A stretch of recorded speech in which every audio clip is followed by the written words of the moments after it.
The scene I drew was Odysseus talking to the blind prophet Tiresias. He tells Odysseus about his fate and future. Odysseus will be lost at sea for several years.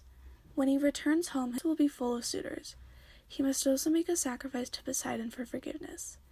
I incorporated epithet into the scene because Odysseus is described as master mariner and soldier and as mastermind of war. Based off this description, I drew him in armor and I drew him strong. This scene is in the middle of a flashback that starts in chapter 8, which is how I incorporated flashback into this scene. And the foil in this visual is the shade in Odysseus. They contrast each other because Odysseus is alive and Tiresias is dead. They also contrast each other because Odysseus is in color and Tiresias is in all black. This flashback takes place in the middle of Odysseus' journey home. He is still trying to get back to Ithaca during the telling of the story, making the scene in medias res. The setting of the scene is in the underworld. While the prophet is telling his fate, they are in the shadowy realms of the underworld. On page 188, the text states, "Why leave the blazing sun, O man of woe, to see the cold dead in the joyless region?" Subplot. This scene is a subplot because it is taking place during the middle of Odysseus' journey home, the main plot of the story.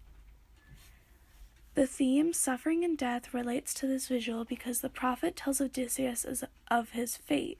Odysseus' future contains years lost at sea, away from home, without his family. While Odysseus has been listening to the other shade's sorrows, the visual shows his own suffering. Repetition in this scene is on page 188. "To find your own house filled with trouble, insolent men eating your livestock as they court your lady." And page 10, "You need not bear this insolence of theirs. You are a child no longer." Narrator of this scene is Odysseus. On page 189, it states, "When he had done, I said at once." I was responsible for explaining the beginning and the middle of Book 11, Gathering of Shades for the Odyssey. In the beginning, which is pages 185 to 192, we are brought back into Odysseus' flashback of his journey as Book 11 starts. Odysseus enters the setting of the underworld with his crew in search of Tiresias, who will foretell the rest of his story. He sacrifices animals to bring the dead to him. They are drawn to the blood of the animals. Odysseus then speaks with Elpenor, who explains his death and tells him what to do with the body. He then sees his mother, Anticlea, but talks to Tiresias first, because that is who he came for. Tiresias is confused as to why Odysseus is in the underworld and not journeying home. Odysseus explains that he needs the rest of the journey to be foretold. After Tiresias foretells his story, Odysseus asks him if he can speak to his mom. Tiresias says yes, if she drinks the blood of the animals. Anticlea is introduced with the epithet, saying that she is noble. Anticlea speaks to Odysseus and tells him what happens to his family members after he left for the war. After giving this information, she leaves. The significance of the beginning of Book 1 to the overall story is that Odysseus receives necessary information in order to journey home. The rest of his journey is foretold by Tiresias, which shows him that he will make it home eventually. Also, his mother, Anticlea, tells him that Penelope and Telemachus are still alive, and that Penelope hasn't remarried. However, she also tells him that the suitors are invading his home. This gives him a will to keep going and keep fighting for his homecoming. Without this essential information, the story would be different because Odysseus would not have as much of a will to live and return home. The middle of this book is pages 193 to 200. After Odysseus' mother leaves, Persephone sends many princesses, such as Tyro, Chloris, Leda, Iphimedia, Ariadne, and Euryphile. As we as readers gain information on each lady, either told to us by Odysseus or told to Odysseus by the ladies. After he tells about his visit with Euryphile, the narration switches from Odysseus to Homer as we are brought back to Scheria with Alcinous and Arete. Arete comments on how Odysseus has honor and wants to give him more gifts before he returns home. Odysseus asks Alcinous if they can go to bed for the night, but Alcinous wants to hear more of the story. He promises that he will send Odysseus home once the story is finished. He then asks if Odysseus has met any of his peers or friends while he was in the underworld. Odysseus responds by bringing us back into the story and telling Alcinous about his encounter with his friend Agamemnon. This is the first time that Odysseus learns of Agamemnon's passing. He is very saddened by this and asks how it happened. Agamemnon responds by telling Odysseus the awful story with Aegisthus, his wife's lover, killing him and then his son killing Aegisthus. His advice to Odysseus is not to tell anyone that he is when he comes home and to disguise himself before he shows the suitors and his wife who he really is. The middle of this book is extremely significant to the overall story, because as the book sets into the middle, Odysseus begins speaking with the ladies of the underworld, which foreshadows his infidelity to Penelope with Calypso.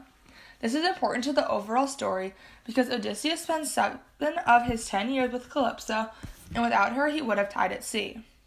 After the ladies leave, we are brought back to the narration of Homer, which reminds us that the story with the setting of the underworld is in medias res of Odysseus' journey home from Calypso's island. Alcinous assures Odysseus that he will take him home once he finishes the story. This is extremely significant because it leads Odysseus to continue telling his stories from before we saw him with Calypso. Finally, when Odysseus speaks with Agamemnon when he starts telling his flashback again, he gets advice from his friend that changes the course of the story. Agamemnon tells him to disguise himself and not to tell anyone when he was coming home so he wouldn't risk being killed. Odysseus listens to him to avoid the suitors, and it works. Without this key advice from Agamemnon, Odysseus might have had a homecoming more similar to Agamemnon than his actual one.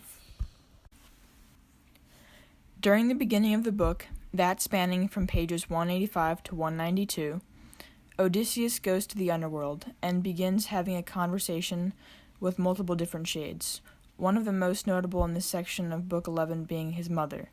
During their conversation, she says to Odysseus, "Still with her child indeed she is, poor heart still in your palace hall. Forlorn her nights and days go by, her life used up in weeping, but no man takes her honored place." This quote can be found on page 190 and 191. This specific quote depicts Odysseus' mother confirming that Odysseus has something to return to when he arrives back in Ithaca. That's something including both his wife and son being alive and living at home, as opposed to them having moved on from the departing of Odysseus. A significant thing Odysseus also can be able to look forward to also includes his wife being alone, not remarried, and still waiting for Odysseus' return from war, as opposed to her having found another man to be with. With this information, Odysseus now has newly found motivation to strengthen his will to return home. During the middle section of the book, Odysseus pauses, telling his story only for a moment, to pose a question to Alcinous, that question being, when will he be able to return home? Alcinous' response can be seen through the following quote. He says, "Our friend longs to put out for home, but let him be content to rest here one more day until I see all gifts bestowed. And every man will take thought for his launching and his voyage, I most of all, for I am master here." This line, found on page 196, shows that Alcinous is allowing Odysseus' passage home the next day after he has finished telling his stories. Without him telling him to do this, Odysseus may not have had the motivation to continue telling the stories, because he wouldn't have been certain that he would be able to receive passage home to Ithaca. Regarding the actions of Odysseus during this book and how they affect both him and his crewmates, Odysseus' purpose for visiting the underworld during the Book 11 flashback is to find out what the rest of his journey home holds for him. Although this is somewhat of a worthwhile endeavor, he does leave his crew members to await his return while remaining in the ship. It seems to me that he wastes a fair amount of his crew members' time, thereby affecting them negatively. Odysseus' want to know more about his journey home, although somewhat making sense, seems to me as simply wasting both his and his crew members' overall time. It becomes apparent to the reader that Odysseus, even after all of his years away at the Battle of Troy and at sea, at the point of the flashback he is in no rush to get home. Despite this, I do see the intelligence in Odysseus wanting to look out for both himself and his crewmates by finding out what perils he will encounter along his journey home. However, Odysseus discovers in order for him to get home, his shipmates will have to all perish. The following is Tiresias speaking to Odysseus. When you make landfall in Thrinacia, first and quit the violent sea, dark on the land you'll find the grazing herd. I see destruction for your ship and crew. Though you survive alone, bereft of all companions, lost for years, under strange sail, shall you come home. This quote can be found on page 188, and lines 120 through 129. Odysseus chooses not to tell his shipmates about this, displaying a sense of selfishness on his part. The Odyssey. My part in this project was to explain the significance of the book to the rest of the story. I was also responsible for giving my own judgments of Odysseus and how his actions impacted the crew that he brought along with him back to his journey to Ithaca. First, I will start with the significance to books 1 through 8. The title of our book is A Gathering of Shades. We had book number 13. In this book, Odysseus talks to shades or ghosts of the underworld, which also makes him our narrator. We decided that an appropriate theme would be suffering and death.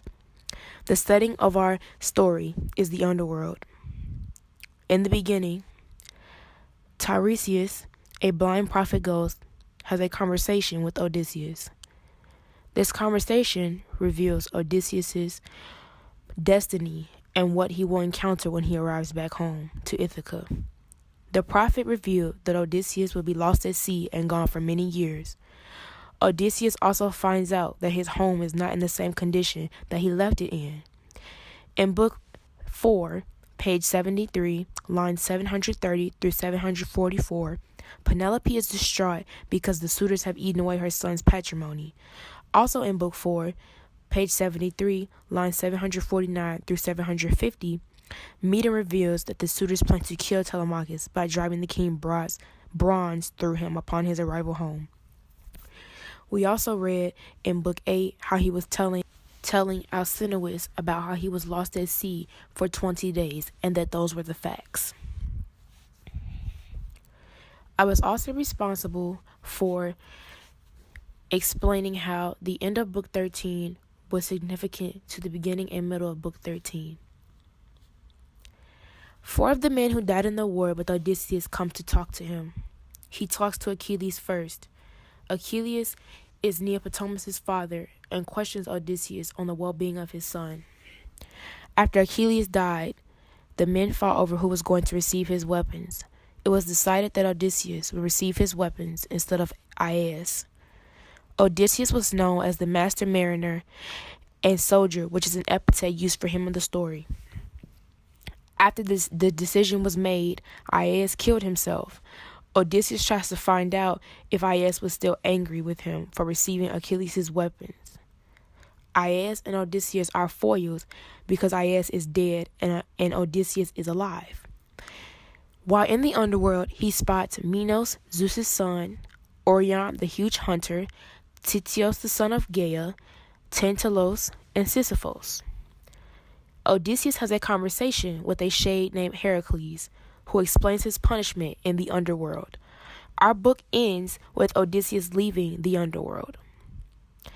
The significance of this part of the story to the rest of our book is Odysseus hears from Heracles his punishment in the underworld.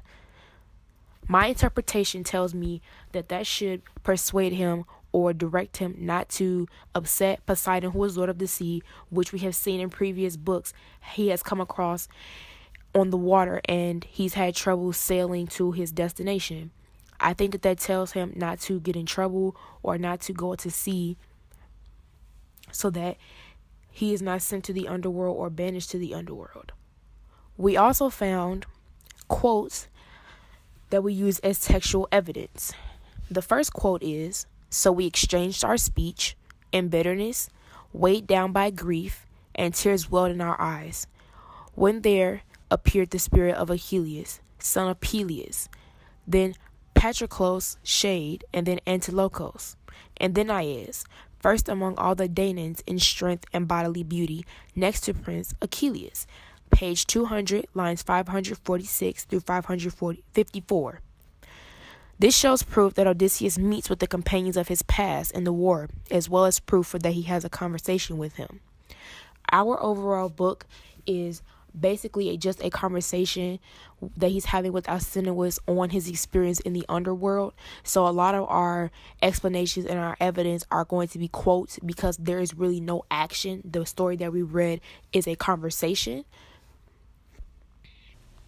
For proof that Odysseus has discussions with the four men that died in the Trojan War while Odysseus was fighting in it, is on page 200 when it says, "So we exchanged our speech in bitterness, weighed down by grief, and tears welled in our eyes, when there appeared the spirit of Achilles, son of Peleus, then Patroclus' shade, and then Antilochus, and then Aias, first among all the Danaans in strength and bodily beauty, next to Prince Achilles."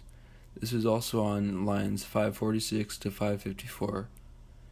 And then proof that Odysseus wins the weapons of Achilles after Achilles is dead over Aias, which causes him to commit suicide, are on page 203, lines 643 to 654, when it says, "Now other souls of mournful dead stood by, each with his troubled questioning, but one remained alone, apart, the son of Telamon, Aias. It was the great shade burning still because I had won favor on the beachhead in rivalry over Achilles' arms. The lady Thetis, mother of Achilles, laid out for us the dead man's battle gear and Trojan children, with Athena, named the Danaan fittest to own them. Would God I had not borne the palm that day. For earth took Aias then to hold forever, the handsomest and in all feats of war noblest of the Danaans after Achilles. Gently, therefore, I called across to him, Aias, dear son of royal Telamon, you would not then forget, even in death, your fury with me over those accursed calamitous arms, and so they were a bane sent by the gods upon the Argive host. For when you died by your own hand, we lost a tower, formidable in war. All we Achaeans mourn you forever, as we do Achilles, and no one bears the blame but Zeus. He fixed that doom for you because he frowned on the whole expedition of our spearmen. My lord, come nearer, listen to our story. Conquer your indignation and your pride." This shows that Aias killed himself after not getting the weapons. I believe that Odysseus' actions in Book 11 are negatively affecting his companions because he's gaining knowledge that he'll be the only one to survive and make it home of his crew members. This creates less reason for Odysseus to care about the lives of his group members because he knows that no matter what he's going to do, they're going to die off anyway, which means he can just do things that are more self-centered because he knows that the outcome of his crew members will be no matter what. And then he's also negatively affecting his crew members because during the span of Book 11, he goes and talks to the Shades while leaving all the crew members aboard the boat, which is just wasting their time. So overall, the actions performed by Odysseus were selfish because he travels to the underworld just to follow what Circe tells him to do, when this is just wasted time that could have been used to travel homeward. His actions are also selfish because by going to the underworld, Odysseus must make a sacrifice which would not have been necessary had he not traveled to the underworld in the first place. And then, so basically his actions are selfish because, I think it's because the fact that he knows his crew members are going to not make it in the first place after he learns that from his mother, Tiresias.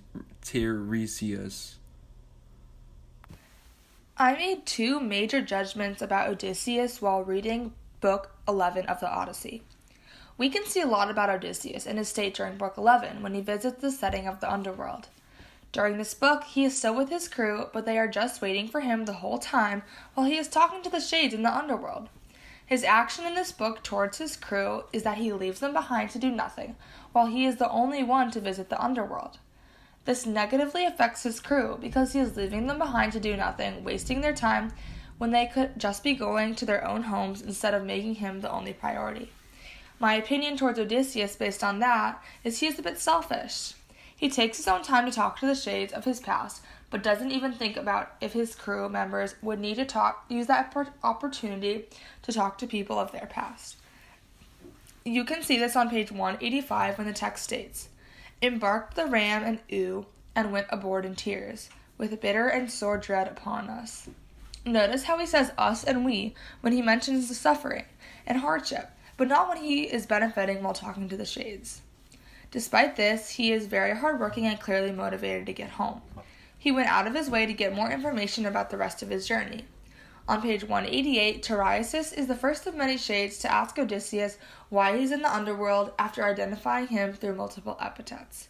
Son of Laertes and gods of old, Odysseus, master of landways and seaways, why leave the blazing sun, O man of woe, to see the cold, dead, and joyless region? Clearly the underworld is not the main choice of setting for any characters, but Odysseus is willing to do what he needs to do in order to get home. I think that it was unfair for Odysseus to make his crew members wait for him in the underworld. He delayed their trip home, and while he was advised to talk to Tiresias, he took a long time doing so, distracted with the stories of others. Odysseus attempts to make himself look good in front of the king in present time while he is telling his stories, but details of his story show his true nature. He may be described as a hero in the book, but he delays the trip home for himself and his many crew members, who most likely want to return home as fast as they can. Odysseus could have been more considerate for the crew members that helped him in battle.